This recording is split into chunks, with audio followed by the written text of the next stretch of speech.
اللہ کی کروڑوں ہار رحمتیں اس مرد قلندر پر جس نے ساری زندگی قرآن کے اوپر لگا دی. بڑے بڑی تفسیریں پڑھانے والے آتے جی میں نحو کا امام، میں منطق پڑھاتا ہوں، میں فلاں پڑھاتا ہوں. وہ کہتے اللہ راضی تھی وے میرے کو قرآن پڑھ جا. مجھے پنجابی نہیں آتی لیکن یہ ان کے میٹھے جملے ہیں. کہتے اللہ راضی تھی وے میرے کو کی پڑھ جا. کہتے اگر وقت ہے پورا قرآن پڑھ لو. اگر کہتا کہ کوئی پورا نہیں پڑھ سکتا ہوں، کہتے حوامی میں 7 پڑھ لو. ان قرآن کی وہ 7 سورتیں جو کس سے شروع ہوتی ہیں؟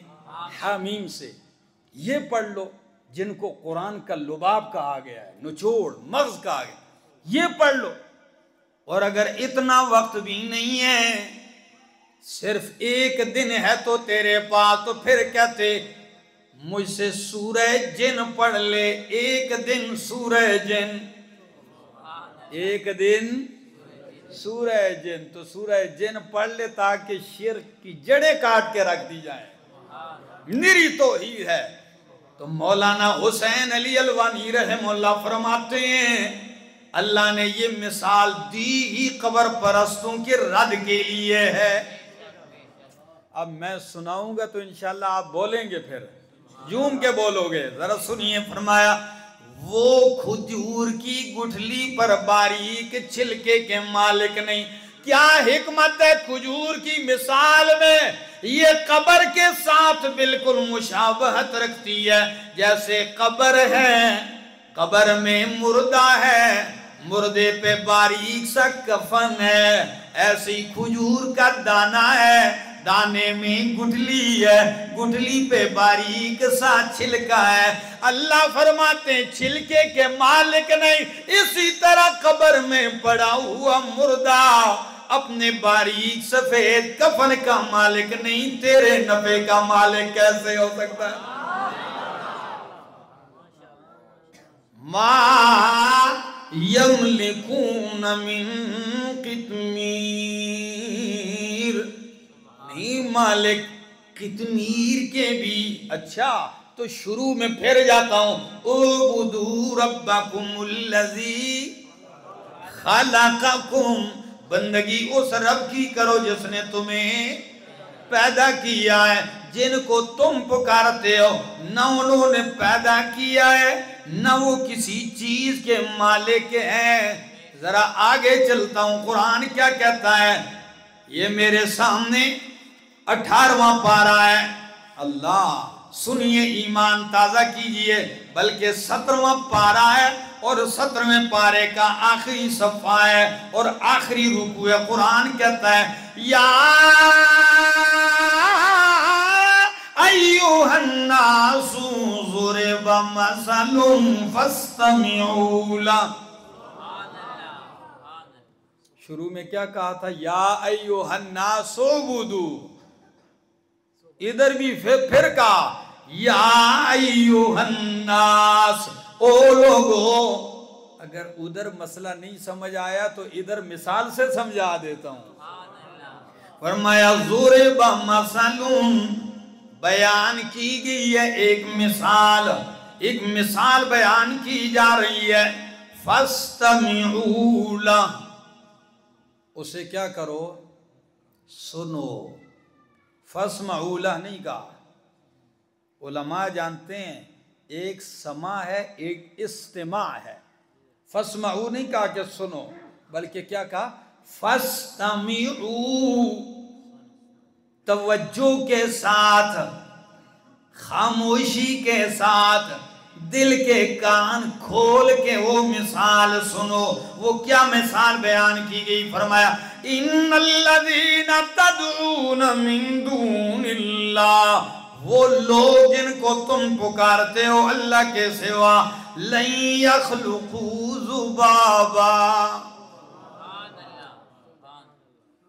اللہ پہلی آیتوں میں فرمایا کچھ نہیں پیدا کیا. اب کچھ کی بھی وضاحت کر دی کہ ذرا سن لو. لن یخلقوا ذبابا، کیا نہیں پیدا کر سکتے؟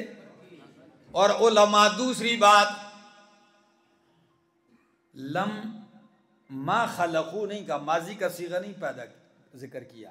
یخلقو مضارع ہے، اور مضارع میں دو معنی ہوتے ہیں، یضرب مارتا ہے یا مارے گا، تو معنی حال کا بھی اور استقبال کا بھی، دونوں معنی لحاظ سے یوں ہوگا لن یخلقوا ذبابا، ہرگز نہ پیدا کر سکتے ہیں، نہ پیدا کر سکیں گے، نہ کر سکتے ہیں نہ آئندہ کر پہ سکیں گے.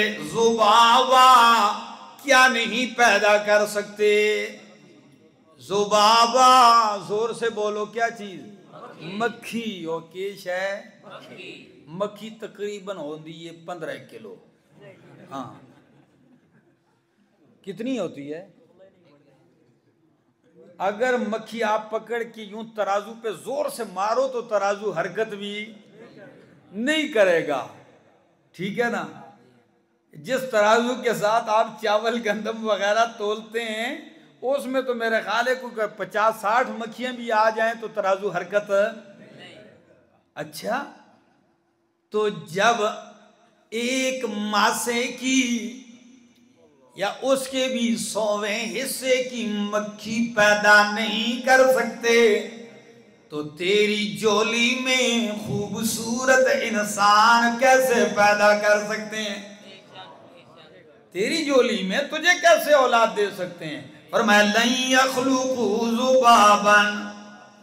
ذرا آگے کسی نے کہا کہ یہاں مکھی ہی کیوں ذکر کی ہے؟ چیزیں تو اور بھی بہت ساری تھی.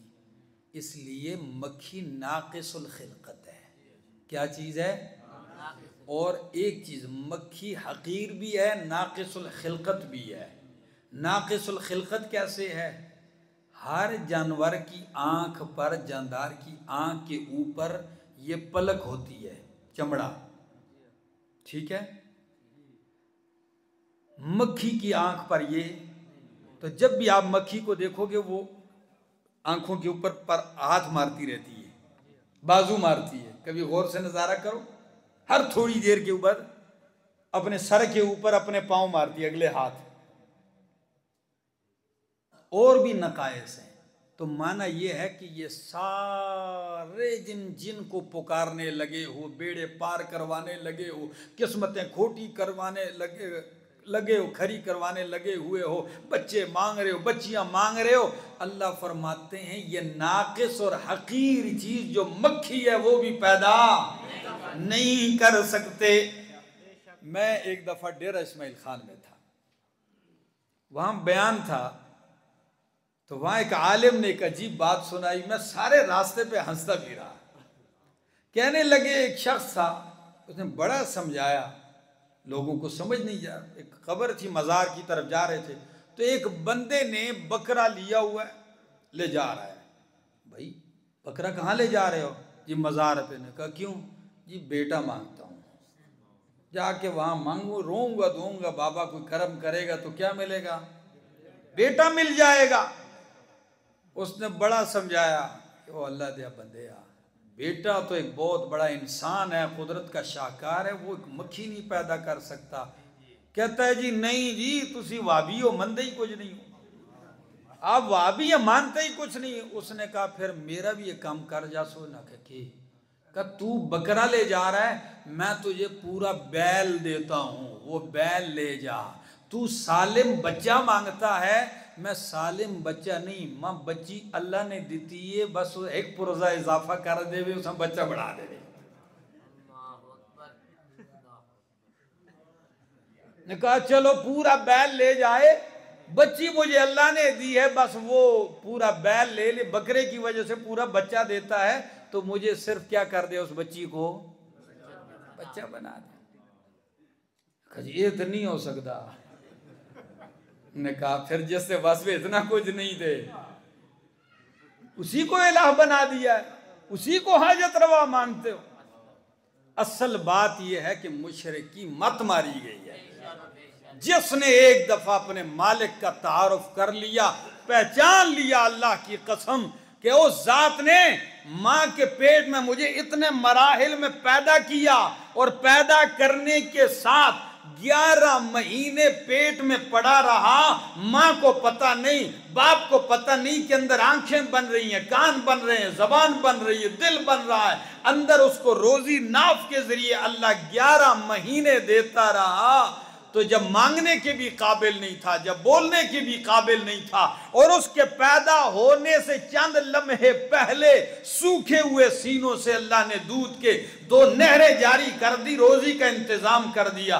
اب جب بدبخت مانگنے کے قابل ہوا تو غیر کے در پہ کھڑا ہے، ہاتھ پھیلانے کے لائق ہوا تو وہ کسی غیر کے در پہ کھڑا ہے۔ یہی تو شکوہ کیا ہے قرآن نے، تو فرمایا لَن يَخْلُقُوا ذُبَابًا وَلَوِ اجْتَمَعُوا لَهُ، سارے جمع ہو جائیں، کیا؟ سارے جمع ہو جائیں، مکھی نہیں پیدا کر سکتے۔ مکھی پیدا درکنار ہے، پیدا کرنا تو درکنار۔ وَإِن يَسْلُبْهُمُ الذُّبَابُ شَيْئًا لَا يَسْتَنقِذُوهُ مِنْهُ ضَعْفَ الطَّالِبُ وَالْمَطْلُوبُ۔ اگر مکھی ان سے کوئی چیز چھین کے لے جائے، کیسے کر کے؟ واہ، قرآن تیرے سمجھانے پہ قرآن ان یأخذ نہیں کہا، کیا؟ کہ لے جائے، نہیں، یأخذ نہیں کہا، کیا لفظ استعمال کیا؟ ان یسلب، صحیح زبردستی کھس لے وے، چھین کے لے جائے، چھین کے لے جائے، تو یہ سارے مل کے اس سے چھینی ہوئی چیز واپس، تو جو مکھی سے چھینی ہوئی چیز واپس نہیں لے سکتے، وہ تیرے نفع نقصان کے مالک کیسے ہو سکتے ہیں؟ فرمایا ضعف الطالب والمطلوب، کمزور ہے یہ طالب جو اوپر کھڑا ہے ہاتھ باندھ کے، اور والمطلوب کمزور ہے وہ جو نیچے پڑا ہوا ہے جس سے یہ طلب کر رہا ہے۔ طالب بھی کمزور، مطلوب بھی، عابد بھی کمزور، اور جس کی وہ عبادت کر رہا ہے اللہ کے سوا وہ بھی کمزور۔ یا اللہ یہ لوگ ایسا کیوں کرتے ہیں؟ جو مکھی نہیں پیدا کر سکتے ان سے جا کے مانگنے لگتے ہیں۔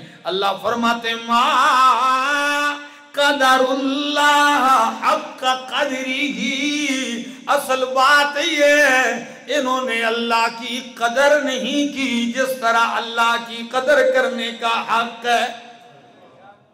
یہ ناقدرے ہیں، اللہ کو پہچانا ہی نہیں ہے، یہ ناقدرے ہیں جو اتنی بڑی کائنات بنا کے سوار کے چلا رہا ہے۔ سچ بتاؤ، سورج اس وقت بھی تھا پاکستان پہ طلوع ہوتا تھا جب پاکستان میں کوئی قبر نہیں تھی، چاند اس وقت بھی طلوع ہوتا تھا جب دنیا میں کوئی مزار نہیں تھا، ستارے اس وقت بھی چمک رہے تھے جب کوئی قبر نہیں تھی، تو اس وقت کون چمکا رہا تھا؟ اس وقت کون چلا رہا تھا؟ تو اب کون کرے گا؟ میرے دوستو، اللہ کا لاکھ لاکھ شکر کرو، اس مالک نے تمہیں عقیدہ توحید سے نواز دیا، اس خالص توحید کے اوپر ہو تم۔ میں کبھی کبھی سوچتا ہوں، اللہ نے فرمایا ملاوٹ سے پاک دودھ تمہیں دیتا ہوں، میں مثال تفصیل نہیں بیان کرتا زیادہ، لبنن، گوبر سے، پیشاب سے، خون سے، ساری گندگیوں سے بچا بچا کے تیرے برتن میں دودھ جس طرح خالص ڈالتا ہوں، تو بھی ریاکاری سے، شرک سے، بدعت سے، ان ساری گندگیوں سے بچا بچا کے میری بارگاہ میں عبادت پیش کیا کر۔ اب دودھ میں اگر کوئی پانی ڈال دے تو وہ خالص رہے گا؟ نہیں، بولو نہیں۔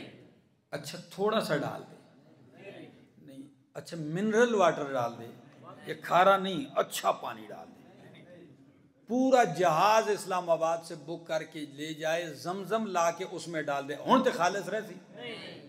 کیوں؟ بھائی جہاز گیا ہے وہاں سے زمزم لا کے ڈالا ہے، اتنا قیمتی پانی کہ ہم ایک گھونٹ کو ترستے ہیں، اب بھی وہ خالص ہے؟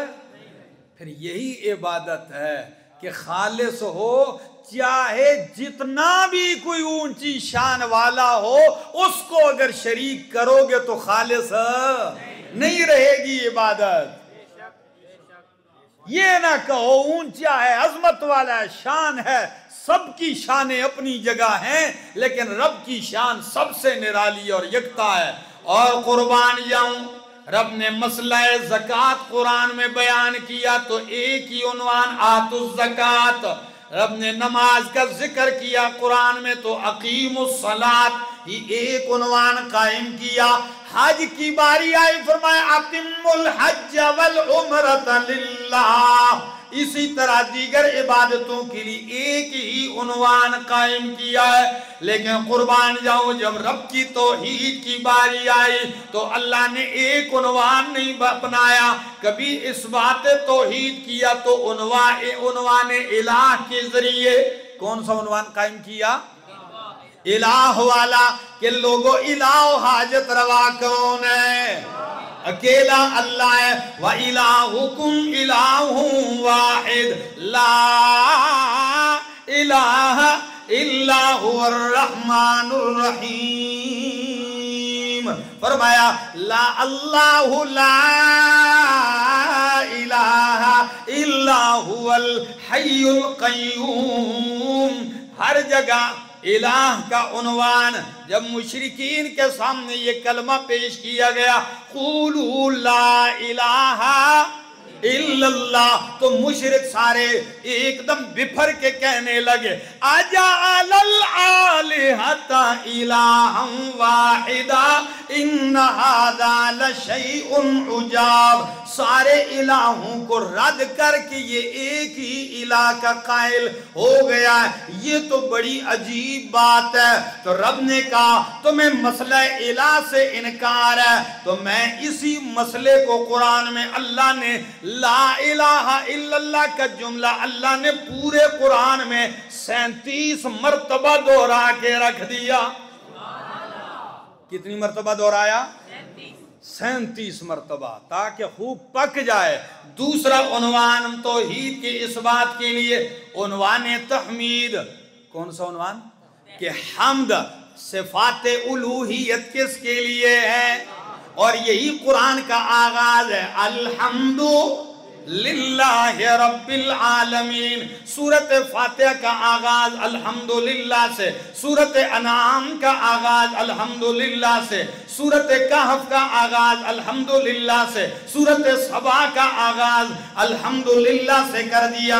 قرآن کے 4 حصے، ہر حصے کا آغاز الحمدللہ سے، کہ عنوان تحمید کے ساتھ دوسرا عنوان ہے، تیسرا عنوان ہے عنوان تسبیح کے ساتھ، کہ لوگوں جس الہ کی طرف تمہیں قرآن دعوت دیتا ہے وہ شریکوں سے پاک ہے۔ تو اس کے لیے لفظ تسبیح استعمال کرتے ہیں قرآن کیسے؟ جیسے یسبح للہ ما فی السماوات والارض، سبح للہ ما فی السماوات وما فی الارض۔ کبھی مضارع کا صیغہ، کبھی ماضی کا صیغہ، کبھی امر کا صیغہ، فرمایا سبح اسم ربک الاعلی الذی خلق فسوى والذي قدر فهدى والذي أخرج المرعى فجعله غثاء أحوى۔ اور کبھی فرمایا مصدر کا صیغہ استعمال کیا، فرمایا سبحان الذي أسرى بعبده ليلا من المسجد الحرام إلى المسجد الأقصى۔ تو یہ عنوان تسبیح، اور کبھی کبھی عنوان برکت۔ وہ میں نے ساری آیتیں پہلے پڑھ دی برکت کی۔ اور جب نماز پڑھتے ہو اللہ نے چاروں عنوان کو ثنا میں اکٹھا کر دیا۔ میں نے کتنے عنوان گنوائے؟ چاروں کو کس میں جمع کیا؟ اللہ اکبر، سبحانک اللہم وبحمدک